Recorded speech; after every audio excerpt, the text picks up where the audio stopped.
The North Sea wind has a unique way of carving through the ancient sandstone winds of Edinburgh, carrying a damp cold that settles deep into your chest.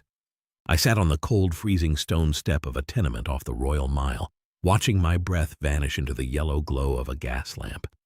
An hour earlier, Clara had locked our door, throwing my coat and suitcase onto the landing. It wasn't a screaming argument, but something worse. It was the quiet, freezing disdain of someone who truly believed they had outgrown you. She looked at me with those sharp, analytical eyes and laughed, a dry sound lingering in the stairwell. She told me I was static, a comfortable weight she no longer needed to carry, someone lacking ambition. She wanted space to breathe, without my caution holding her back. She believed that by casting me aside, she was free. I walked for hours that night down the wet cobbles of the new town, past the towering shadows of Gothic monuments, to the dark waters of the Leith docks.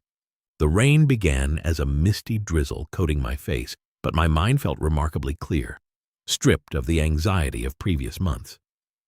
Clara had always mistaken my stillness for compliance, my patience for weakness, forgetting who managed her life while she chased accolades. I remembered the words of my grandfather, a clockmaker in Fife. He used to show me the gears of antique timepieces, explaining that the loudest gears are always the first to wear down, while the silent mainspring governs the entire system. He taught me to let a chaotic system correct itself. I found a modest, drafty room in an old building overlooking the harbor. The floorboards creaked, and the only decor was a sturdy wooden table, a single chair, and a view of the gray, restless estuary where ships cut through the fog.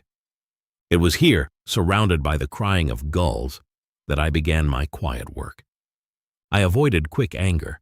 Instead, I simply observed the intricate web Clara had spun for herself, relying on an illusion of infallibility. But a reputation built on projection is fragile. Her daily schedule was a marvel of rigid predictability.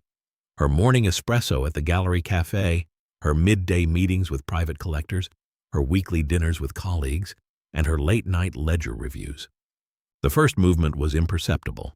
I did not actively sabotage her work. I merely stopped absorbing her mistakes. For years, I had quietly corrected her oversights, double-checking shipping manifests and verifying the provenance of the classical portfolios she traded. Without my intervention, her recklessness surfaced.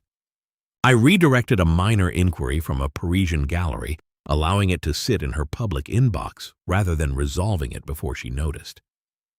I permitted a slight discrepancy in a customs valuation to reach her desk without warning. These were her own genuine errors, allowed to exist in the open air. The immediate impact was subtle. Her primary patron, Alistair Vance, received an unverified shipment that should have been vetted. He began to ask pointed questions, his trust slightly bruised by her uncharacteristically careless management. Next, I reached out to her younger brother, Thomas, who had long felt sidelined by Clara's domineering presence in the family's estate decisions. We met in a quiet, wood-paneled pub tucked away in the grass market, the smell of peat smoke filling the air. I did not utter a single untruth. I simply asked him how the family's historical trust was faring under Clara's solo management. I showed him her recent unilateral gallery acquisitions. Thomas, realizing the extent of his sister's decisions, began to look closer at the accounts. The illusion of her flawless financial stewardship began to fracture from within her own inner circle. I spent my evenings walking the dark paths of Calton Hill, looking down at the glittering grid of Edinburgh, knowing the gears of her reality were turning exactly as they must. By the second week, the pressure began to manifest in her personal world. The quiet security she took for granted was dissolving rapidly. The minor administrative errors at the gallery escalated into a formal compliance review by her board of directors.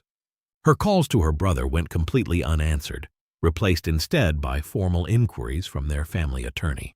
Clara, accustomed to absolute control, began to experience the terrifying weight of isolation, realizing how fragile her constructed empire truly was. She called my phone late one wet Tuesday evening. I watched the screen glow against the dark walls of my room, listening to the vibration hum against the wooden table until it finally fell silent. I did not answer. The absolute absence of my voice, which had always been her safety net, left her alone with the echoing consequences of her own ambition. The grand edifice she had built on arrogance was trembling, not because of a hostile attack, but because the foundation had never been reinforced with genuine integrity. The climax arrived on a gray afternoon when she reached out through a mutual acquaintance, requesting a meeting under the pretense of returning my remaining belongings. We agreed to meet at a secluded stone-walled tea house nestled in the valley of Dean Village, where the water of Leith rushes. When I arrived, Clara was already seated by the window, her usual polished exterior showing distinct signs of strain.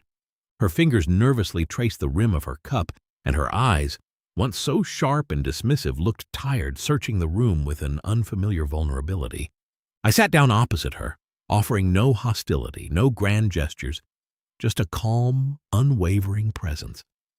The silence between us stretched, heavy and filled with the rush of the river outside, until she finally broke it, asking why I had become so distant, why I had abandoned her when everything began to fall apart.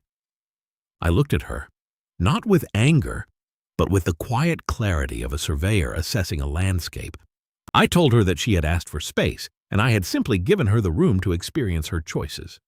I explained that for years my silence had been the buffer between her ambition and her ruin, a buffer she had dismissed as weakness. As I spoke, the realization began to settle behind her eyes. The puzzle pieces of her recent failures, the sudden scrutiny of her finances, the distance of her family, and the quiet withdrawal of her patrons all aligned into a single undeniable picture. She realized that her untouchable status was a myth she had conjured, and that the quiet partner she had discarded was the one holding the frame together. The anger she tried to summon quickly collapsed into a quiet, desperate plea for help, for partnership, for a return to the security she had so casually thrown away. I listened to her words, letting them hang in the damp air. There was no joy in her defeat, only a profound sense of restored equilibrium. The lesson had been delivered, not through cruelty, but through the natural progression of truth. Weeks have passed, and the landscape of our lives has slowly shifted. We are rebuilding our fractured life together, but the terms have fundamentally changed. The flat off the Royal Mile is quiet now, the arrogance replaced by a tentative, hard-earned respect. I walk along the quiet Leith docks in the cool evening, watching the harbor lights paint the dark water in shades of amber and gold. The world is balanced once more, governed not by the loudest gears, but by the quiet, patient strength that observes, endures, and ultimately prevails. In the end, the storm cleared, leaving behind a cold, sharp clarity that felt like peace.